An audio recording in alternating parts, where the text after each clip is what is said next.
За все года вот независимости, уже более 30 лет прошло, такого внимания еще не было. Это впервые у нас, чтобы такие дорогие инструменты, они закупались.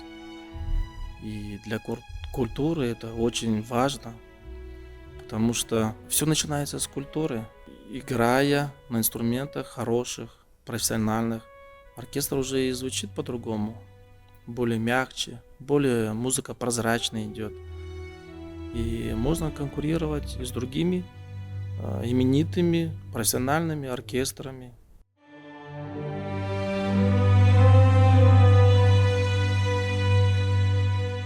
В театр оперы и балета поступило порядка где-то 25 духовых музыкальных инструментов.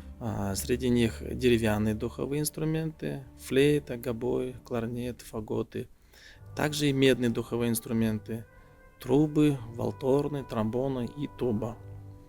Помимо духовых инструментов еще были приобретены ударные музыкальные инструменты. Ресурс музыкальных инструментов рассчитан от 10 до 15 лет.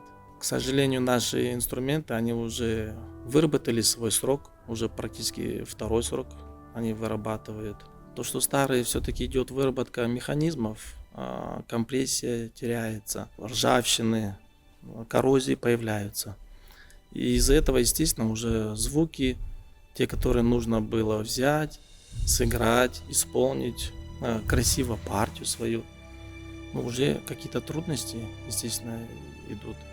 Большая благодарность от коллектива театра, от музыкантов, правительству Кыргызской Республики, которые обращают на нас внимание, поддерживают культуру, президенту Садыру Нуркачевичу и, конечно, нашему министру культуры Алтынбеку Аскаровичу Максутову.